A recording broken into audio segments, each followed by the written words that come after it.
ചോദ്യം: സുബ്ഹി നിസ്കാരം ഖളാ ഉള്ളവൻ ളുഹറിനോ ജുമുഅക്കോ പള്ളിയിൽ വന്നാൽ ആദ്യമായി ഖളാ വീട്ടുകയാണോ തഹിയ്യത്ത് നിസ്കരിക്കുകയാണോ വേണ്ടത്?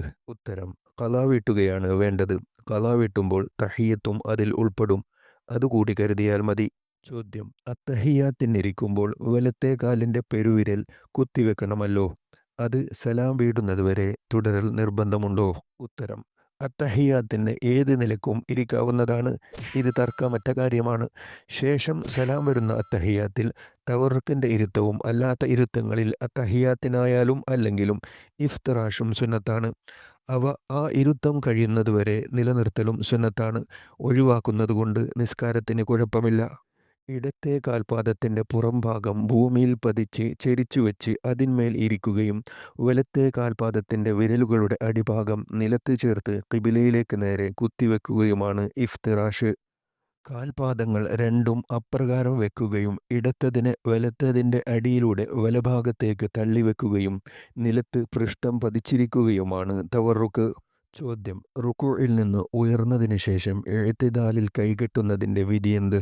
ഉത്തരം: റുക്കൂഇൽ നിന്ന് ഉയർന്നാൽ കൈകെട്ടുന്നതിന് യാതൊരു അടിസ്ഥാനവുമില്ല. പുറം നാടുകളിലെ ചില പുത്തൻ പ്രസ്ഥാനക്കാർ ഈ സമ്പ്രദായം നടപ്പാക്കിയിട്ടുണ്ടെങ്കിലും ഇവിടെയുള്ള പുത്തൻ പ്രസ്ഥാനക്കാർ അത് നടപ്പിലാക്കിയിട്ടില്ല. ചോദ്യം: ചില പള്ളി ഇമാമുകൾ മഗ്‌രിബ് നിസ്കാരാനന്തരം ദിക്റുകളൊക്കെ ഒഴിവാക്കി ദുആയിൽ പ്രവേശിക്കുന്നു. ഇത് ശരിയാണോ? ഉത്തരം: ഇമാം ദിക്റുകളൊക്കെ ഒഴിവാക്കി ദുആ നടത്തുന്നത് തിരക്കുള്ളവരെ പരിഗണിച്ചുകൊണ്ടാവാം. മഗ്‌രിബിന് ശേഷമുള്ള ദിക്ർ കഴിവതും ഒഴിവാക്കാതിരിക്കുകയാണ് വേണ്ടത്. 10 പ്രാവശ്യം ലാ ഇലാഹ ഇല്ലല്ലാഹു വഹ്ദഹു ലാ ശരീക ലഹു ലഹുൽ മുൽക്കു വലഹുൽ ഹംദ് വഹുവ അലാ കുല്ലി ഷൈഇൻ ഖദീർ എന്നതും 7 പ്രാവശ്യം അല്ലാഹുമ്മ അജിർനീ മിനന്നാർ എന്നതും സുപ്രധാനമാണ്. നിസ്കാരം കഴിഞ്ഞ ഉടനെ മറ്റൊന്നും സംസാരിക്കാതെയും ഇരുന്ന സ്ഥലത്ത് നിന്ന് തെറ്റാതെയും മേൽ ദിക്റുകൾ ചെല്ലണമെന്ന് നബി സല്ലല്ലാഹു അലൈഹി വസല്ലം നിർദ്ദേശിച്ചതായി സ്വഹീഹായ ഹദീസുകളിൽ വന്നിട്ടുണ്ട്. സമയക്കുറവ് ഉണ്ടെങ്കിലും പ്രസ്തുത ദിക്റുകൾ നിർവഹിച്ച ശേഷം ദുആ നടത്തുകയാണ് ഉത്തമം. മറ്റു ദിക്റുകൾ ദുആക്ക് ശേഷം കൊണ്ടുവന്നാലും മതി.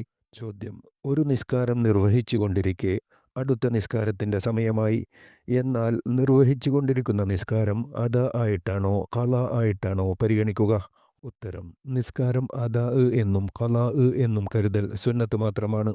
നിസ്കാരം നിർവഹിച്ചു കൊണ്ടിരിക്കെ സമയം കഴിഞ്ഞാൽ ഒരു റക്അത്ത് അദാഇൻ്റെ സമയത്ത് നിർവഹിച്ചിട്ടുണ്ടെങ്കിൽ മുഴുവൻ നിസ്കാരവും അദാ ആയി തന്നെയാണ് പരിഗണിക്കുക.